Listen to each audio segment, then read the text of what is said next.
नमस्कार दोस्तों, मैं डॉक्टर विकास हरियाणा हॉस्पिटल तारानगर राजस्थान से आपका मेरे इस यूट्यूब चैनल के अंदर बहुत बहुत स्वागत करता हूं। दोस्तों, आज हम बात करने वाले हैं नी ऑस्टियोआर्थराइटिस के बारे में, मतलब के घुटनों के दर्द के बारे में।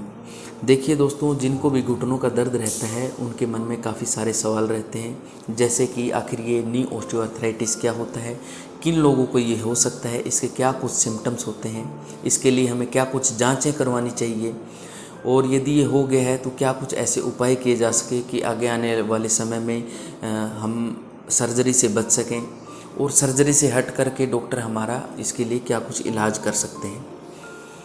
देखिए दोस्तों, ऑस्टियोआर्थराइटिस पहला जो शब्द है ये 3 शब्दों के मेल से बना है। ऑस्टियो मैंने हड्डियाँ, आर्थरो मैंने जोड़, और आइटिस मतलब सूजन या स्वेलिंग। तो आप समझ गए होंगे, यदि किसी जोड़ के अंदर सूजन या स्वेलिंग के साथ दर्द होता है तो उसे ऑस्टियोआर्थराइटिस कहा जाएगा। अब बात करते हैं नी ऑस्टियोआर्थराइटिस की, मतलब कि घुटनों के दर्द के बारे में। अब घुटनों के दर्द के बारे में समझने के लिए पहले हमें इसकी एनाटॉमी या फिर इसके बनावट के बारे में जानने की ज़रूरत है। हमारे घुटने में मेनली 2 हड्डियाँ आपस में एक दूसरे के साथ आर्टिकुलेट करके हमारे पूरे शरीर के वज़न को उठाए रहती हैं। ये इसमें ऊपर की हड्डी होती है, हमारी जो जांघ की हड्डी होती है, इसे हम फीमर कहते हैं, और जो नीचे की हड्डी होती है उसे हम टीबिया कहते हैं।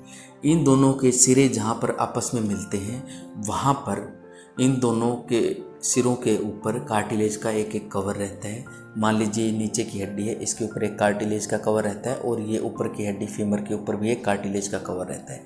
ये जो कार्टिलेज रहती है ये एक कुशन का काम करती है, एक गद्दे का काम करती है, एक शॉक एब्जॉर्बर का काम करती है, और हमारे घुटने में आपस में एक दूसरे को रगड़ से बचाने का भी ये काम करती है। अब दिक्कत कहाँ आती है, जब किसी भी कारण से यदि ये जो हमारी घुटने के बीच में जो कार्टिलेज लगी हुई है ये डीजनरेट होने लग जाती है, या फिर इसमें कोई चोट लग जाती है, तो आपस में हमारी हड्डियाँ आपस में रगड़ खाने लगती है, तो उससे हमारे नी जॉइंट में दर्द होने लग जाता है। अब किन लोगों को ये हो सकता है? ऐसे लोग जिनकी उम्र ज़्यादा हो चुकी है, ऐसे लोग जिनकी उम्र ज़्यादा हो चुकी है, जिसके कारण उनको न्यूट्रिशन, उनके कार्टिलेज को न्यूट्रिशन प्रॉपर नहीं मिल पा रहा है, या फिर ऐसे लोग जिनका वज़न बहुत ज़्यादा है, उन्हें भी अर्ली ऑस्टियोआर्थराइटिस हो सकता है। और दूसरा, ऐसी औरतें जिनकी उम्र 50-55 से ऊपर चली गई हैं, तो उनको भी ये नी ऑस्टियोआर्थराइटिस हो जाता है। या फिर ऐसे हमारे मित्र जो स्क्वाट ज़्यादा लगाने का जिनका काम होता है, जैसे उठक बैठक करने का ज़्यादा काम होता है, या फिर बहुत ज़्यादा वज़न उठाने का काम रहता है, उन्हें भी नी ऑस्टियोआर्थराइटिस बहुत जल्दी से हो सकता है। अब हम बात करते हैं इसके सिम्टम्स क्या कुछ होते हैं।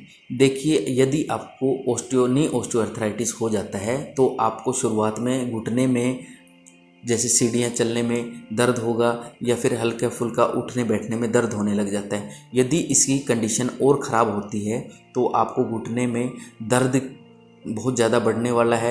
एक घुटने के अंदर एक जकड़न रहने लग जाएगी, आपका घुटना अच्छे तरीके से मुड़ नहीं पाएगा, उसके आर्टिकुलेशन में दिक्कत आने लगेगी।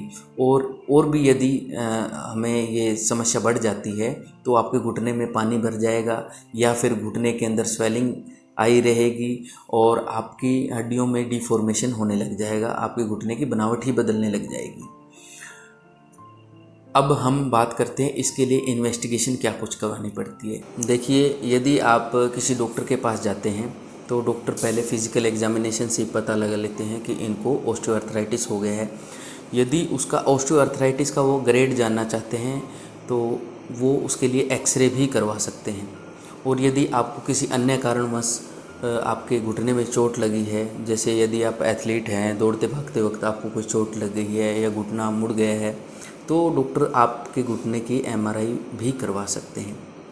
अब हम बात करेंगे ऐसे उपाय के बारे में जिससे कि आगे आपको सर्जरी करवाने की ज़रूरत न पड़े, सर्जरी तक आपकी कंडीशन न ख़राब हो जाए।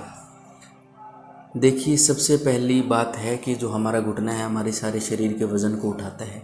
यदि आपका वज़न आपके घुटनों की क्षमता से ज़्यादा है तो आपको नी ऑस्टियोआर्थराइटिस बहुत जल्दी हो जाएगा। देखिए, यदि आपका 1 किलो भी वज़न ज़्यादा रहता है तो आपके घुटने पर 4 से 5 गुना ज़्यादा उस वज़न का प्रभाव पड़ता है। यदि आपका वज़न मान लीजिए 10 किलो ज़्यादा है तो आपके घुटने के ऊपर 40 से 50 किलो वज़न ज़्यादा पड़ने वाला है। मान लीजिए कि एक आदमी के घुटनों के ऊपर 2 आदमी का वज़न आ जाता है। इसलिए आपको अपना वज़न कम करने की आवश्यकता है।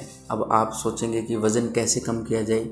देखिए, आपको एक रोटी पचाने के लिए कम से कम 3 किलोमीटर चलने की आवश्यकता है, और यदि आप उस एक रोटी को नहीं खाएंगे तो आपको 3 से 4 किलोमीटर नहीं चलना पड़ेगा, और आप 70 कैलोरी आपके शरीर के अंदर 70 से 100 कैलोरी बढ़ने से आप बचा लेंगे।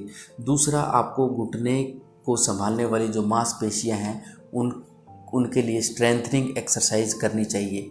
आपको ऐसी एक्सरसाइज करनी चाहिए जो हमारे घुटने को संभालने वाली मांसपेशियां हैं वो मजबूत हो जाएं, ताकि वो खुद से अपने घुटने का भार उठा सकें। खाने में ऐसे बदलाव करने चाहिए कि जिससे आपकी जो कार्टिलेज है उनको ताकत मिल सके। जैसे कि यदि आप दूध का जो खीस होता है उसको खाएंगे, प्रोटीन खाएं, जैसे प्रोटीन की मात्रा लेंगे, आप पनीर खाएंगे तो भी आपके इस घुटने की कार्टिलेज को ताकत मिलेगी।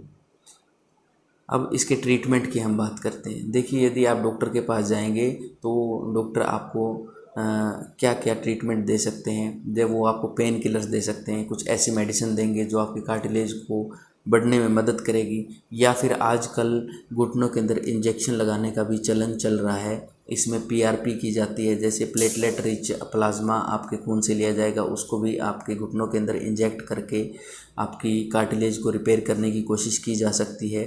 और घुटने में कोई डिपोमेड्रोल वगैरह, कैनाकोड जैसे स्टेरॉयड लगाकर भी आपके पेन को कुछ समय के लिए कुछ हद तक ठीक किया जा सकता है। आप यदि ऐसी दवाइयाँ लेंगे जिनसे आपकी कार्टिलेज को रिपेयर करने में मदद मिलेगी, आपके घुटने की इन्फ्लामेशन को कम करने में मदद मिलेगी, उसको थोड़े से लंबे समय तक लेंगे तो भी आपके घुटने के अंदर रिपेयर हो सकता है। बस यहीं पे हम हमारी वीडियो को विराम देते हैं। यदि आपके किसी आसपास में या आपके रिश्तेदारी में कोई ऐसा व्यक्ति हो जिससे इस वीडियो को लाभ मिल सके, कृपया उसको शेयर करें, मेरे इस चैनल को सब्सक्राइब करें। धन्यवाद।